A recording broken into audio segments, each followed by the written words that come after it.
y'all, welcome back to our channel, Keep Living Podcast. And if you're new here, welcome. This is season 1, episode 3, and we're excited to get started. The topic we're going to be focusing on tonight is what does it mean to be spiritually grown? Especially for my young folks, we're going in tonight. My young folks who are not clear on what path to take. My young folks who are overwhelmed with so many different ways of living, so many religions.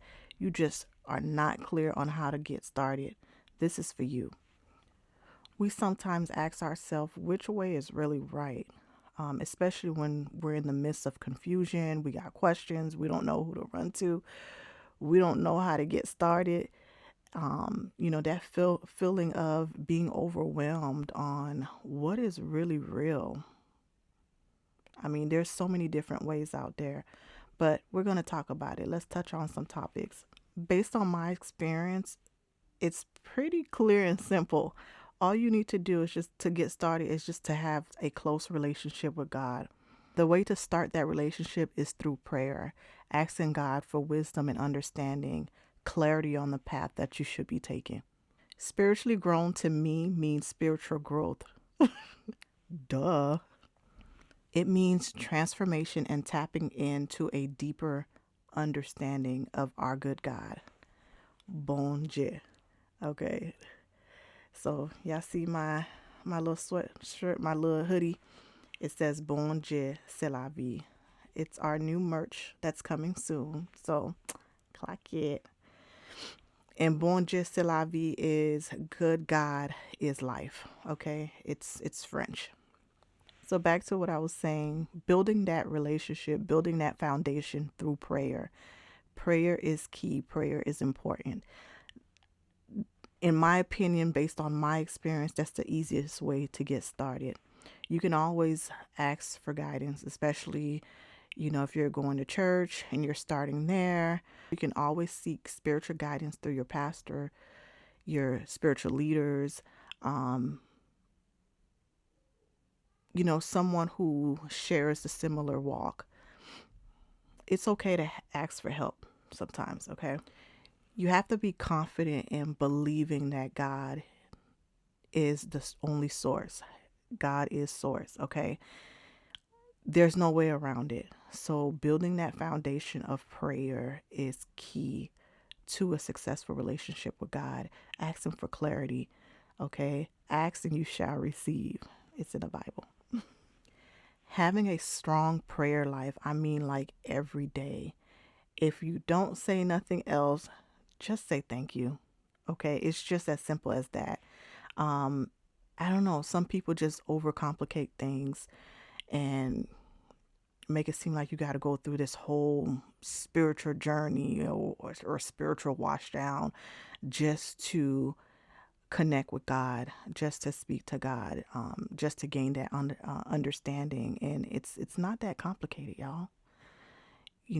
It's just as simple as taking time out, finding that quiet place, finding that time, you know, including God into your daily schedule, your daily routine, making him that priority. Once you have that quiet place, it can even be in your car, closet, a corner in your home. you know, Make it that priority, make it important to seek him.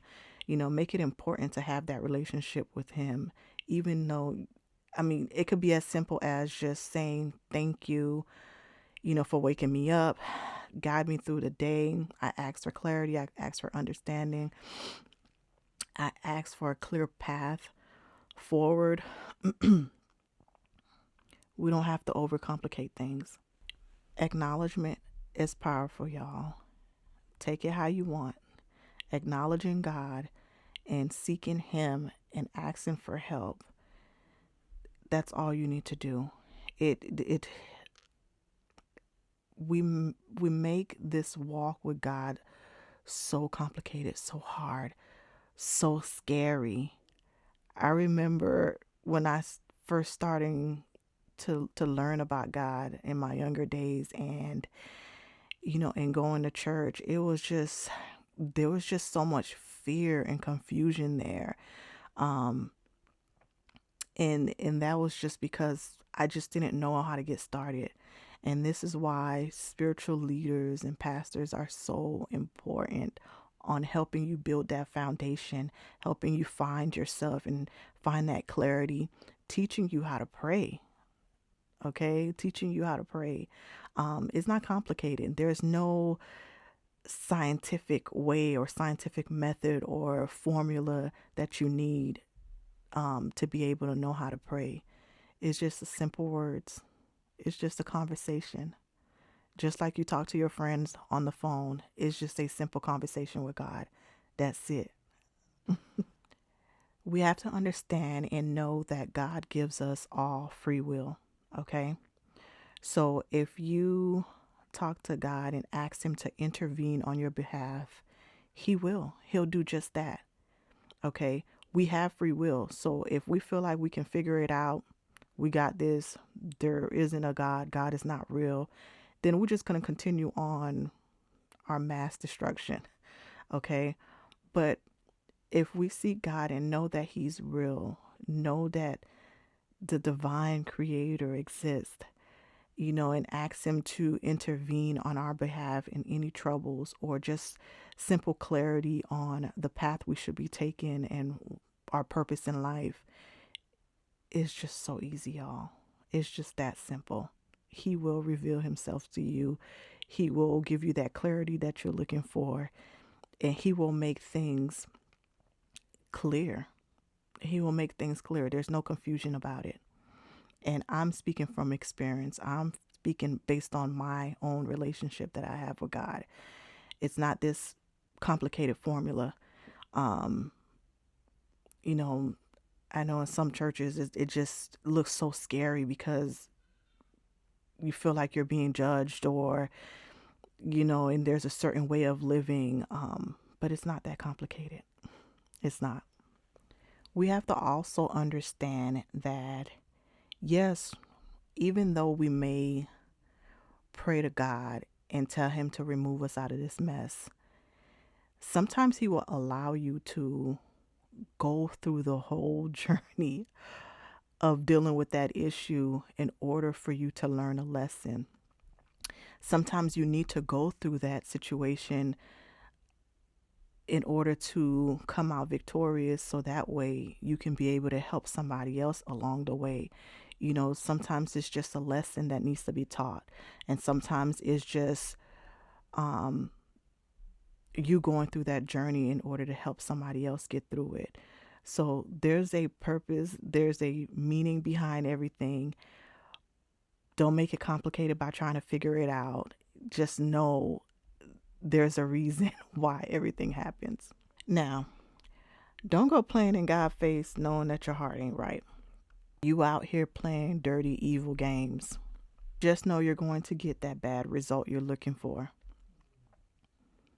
Or unanswered prayers and a harsh lesson to go with it. Okay, stop playing with God. We'll leave it there.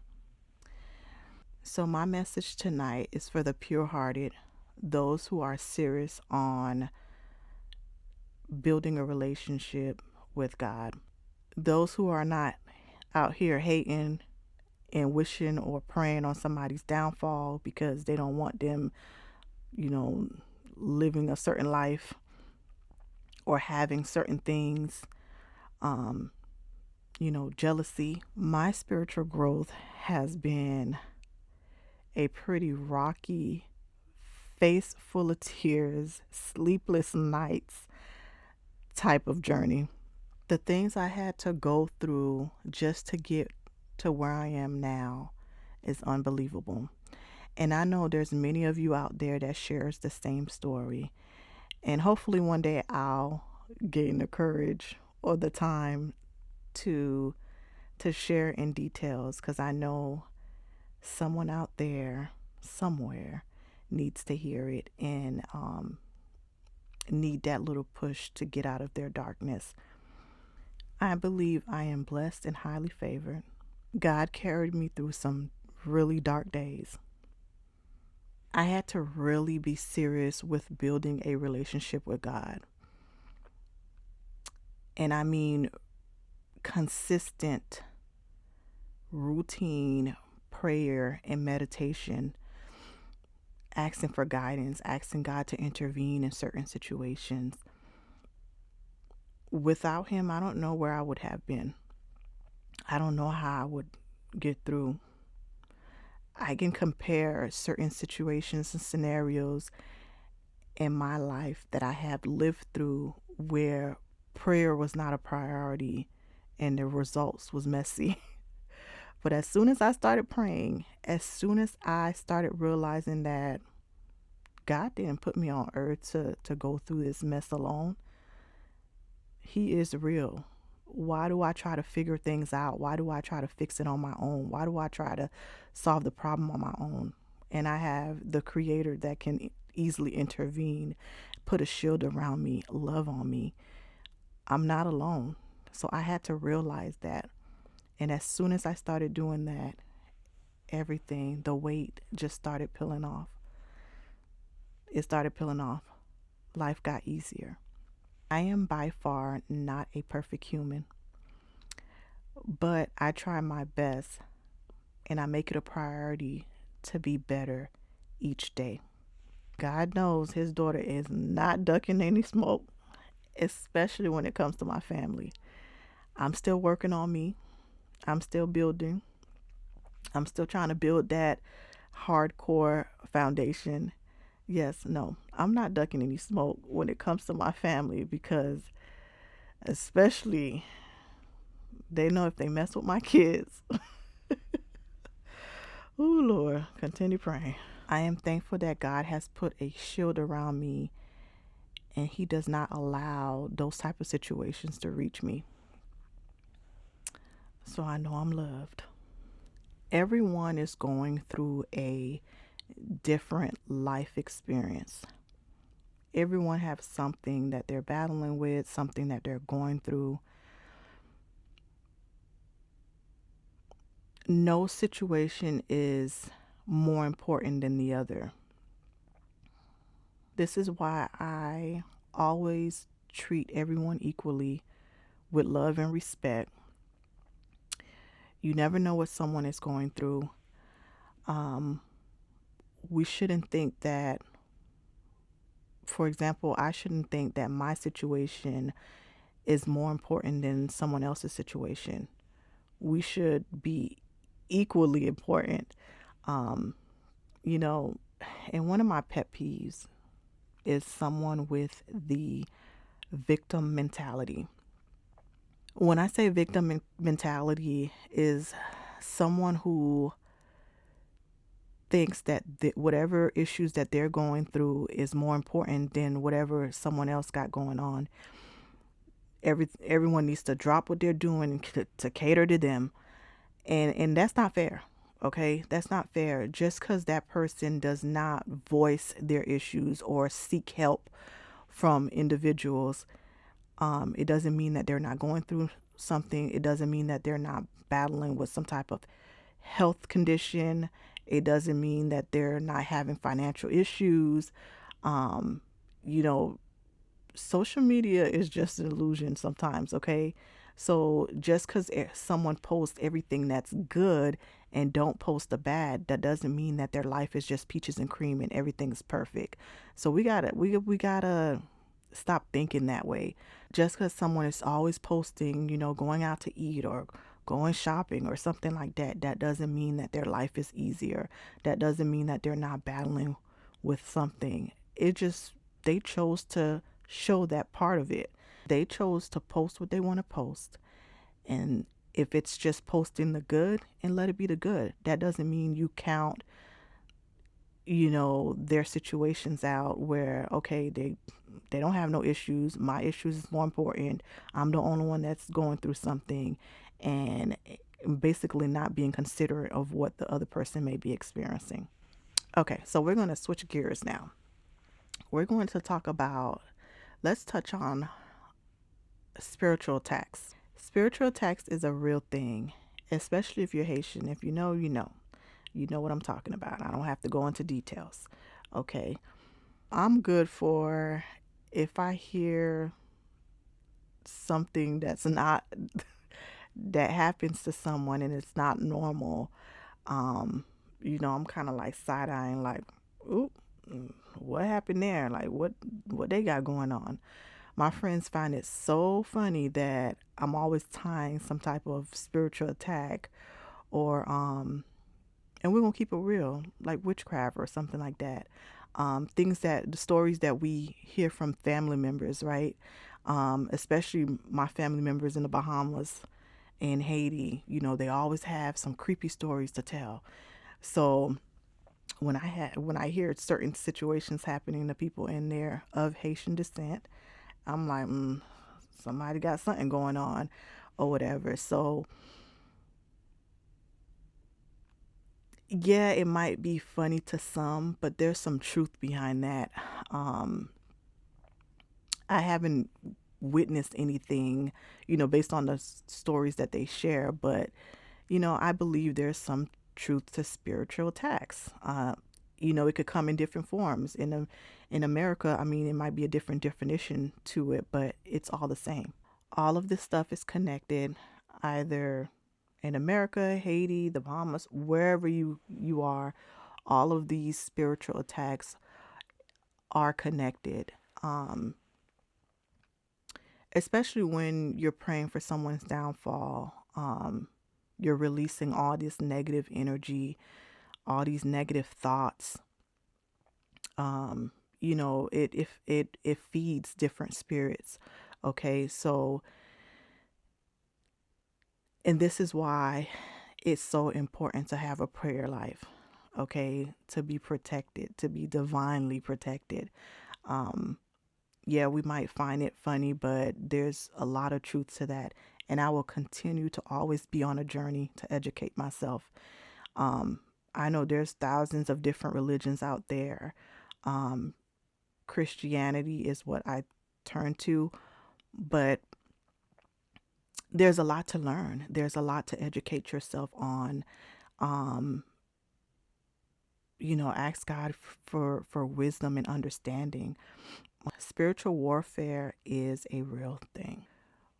We have to know that people would dabble in anything just to see the other person hurt or no longer living. Okay.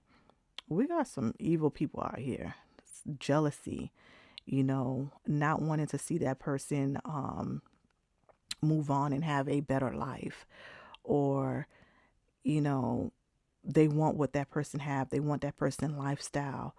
Okay. So there's a lot of envy and jealousy going on, and it's a real thing. People actually, you know, it's happening on our streets right now where, you know, we call it black on black crimes and, all these gun violence because of jealousy. In these past 3 years, I have been going through a major reconstruction, finding the appropriate path, um, trying to live a godly lifestyle, bettering me, shutting certain people out, isolating myself and having a smaller circle, um, using the gift of discernment that God has given me. Um, it's a lot going on today, and shielding yourself is important. Allowing a lot of people to have access to you is not the wisest thing. You'll just find yourself in certain situation and different issues and drama. Building a spiritual connection with God is key. That's the only way. That's the only way. That's the only armor that will fully protect you, and you don't even have to worry about none of that. Okay? No weapon formed against us shall prosper. I don't know why some makes it so hard to have that relationship with God. Some people overcomplicate things, especially when it falls under different teachings and different rules and certain lifestyles you need to have. Seek guidance on what works for you. Okay. And I'm just speaking on my experience, okay? Because, things could be over complicated and you can get lost in all of the translation where, especially when there's so much judgment, you can't do this, you can't do that. Find that divine, true relationship with God, and all else will fall into place. Believe it or not, people will be jealous for the most silliest thing. And in most time it's like possession, like based on something you have, or they don't like you because you're too pretty. Um, you got a higher title in the corporate world wherever you're working. Um, you got a nice car, you got property, you have real estate, you have land. Like, they will hate you and be jealous because of what you have. You're married, not married, you're single, you don't have kids, you got kids. It's just stupid. And for them to think that God is going to bless that type of thinking or that type of mindset is mind-boggling. So I say all this to say, to be true to yourself, be a genuine, good-hearted human being, okay? Really truly seek God, for wisdom and understanding, you know, and just know that you're not on this journey alone. Um, yes, we're gonna run into some people. Some of them are gonna be good, and some of them are gonna be bad. Have that spirit of discernment. You're gonna run into different situations where you're gonna have to dig yourself out of, but just know that you're not alone. Prayer is key. Prayer is powerful. Prayer works. Okay. Find a couple of good trustworthy people where they can be on your corner and you guys can uplift each other. The sooner you realize that the battle is not yours and you have to go through certain things in life, trials and tribulations are going to come. Okay. Um, but if you're a good hearted individual and you're not hating on no one, you're not wishing any negativity on anyone and releasing bad energy, you will get through it.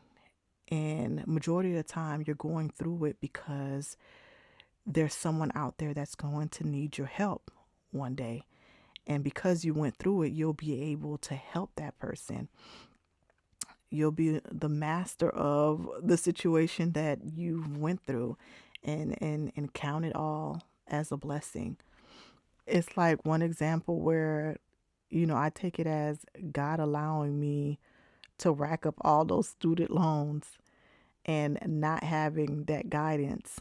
I wish I had someone to basically guide me and tell me, okay, not to have all those student loans, and give me other alternatives on how to avoid those loans. I'm dealing with it now. So because I have that knowledge and I went through those issues, now I can guide and coach my children on the proper smart financial decisions that they can take to avoid those type of burdens in debt. Um, yeah, that's just a simple example, but those things are important. So I went through it. Now I can avoid or help guide and avoid my children from going through the same thing. So those of you who are struggling to find time or struggling to incorporate God into your daily life, or struggling to incorporate prayer into your daily life, your schedule, one thing that I do is I set little reminders on my phone morning and night. Even during lunchtime, I'll take 10 to 15 minutes just to tell God thank you, to talk through, whatever challenges I'm going through, and also journaling, writing down goals. I even have my my prayer board over there with all the goals I want to accomplish. Um, you know, different businesses and, anything that you want to write down. Journaling is a powerful tool. Um, it's a way of manifesting things, and it helps because when you want to look back on what you have accomplished just through prayer alone, um, that could be a good guide. Okay. I like writing things down, and seeing the manifestation out of from it. Um, so journaling is something that I really enjoy doing, and I'm going to challenge myself to do it more. I don't do it as often as I should, um, but that's one of my goals to make sure I accomplish, or one of my goals to make sure that I journal more, write down certain prayers, um, and reading a scripture or two each day. You know, one of my challenges was trying to find time to read the word. Okay, as soon as we crack that Bible open, boy, here go the sleep coming. Here go the enemy. I get sleepy every time I try to finish a book in the Bible, but I push through. So I write it down as far as, what's the plan? What am I reading the next day? So that's just an idea. But we got to get it done. We got to get it done. We got to educate ourselves. We got to have that knowledge. We need to seek Him. No one's going to do it for you. So you have to incorporate that in your daily living. You have to incorporate that in your day to day. We're not perfect. Yes, I've been going to church for years. Do I go every Sunday? No, I don't. Again, I am not perfect. I am living out this human experience, and I'm trying my best every day. Okay. And I'm not going to let anyone's judgment or comparison or call out what I'm not doing, because this is my life, my journey, and I'm going to make the best of it. So keep your judgments. I don't want to hear it. Well, this concludes tonight's episode. Thank you so much for hanging out with me. Looking forward to sharing many more stories. Drop some comments below. I want to hear your ideas. I want to hear your thoughts. Send me a DM how you were able to get through. What do you do on your day to day? Anything you can share that would help me or help the viewers. The goal is just to at least reach someone. It doesn't have to be 1 million views. At least reaching one person, then I will be fulfilling my purpose. Well, one of my purposes. All right. Until next time, keep living podcast. All love.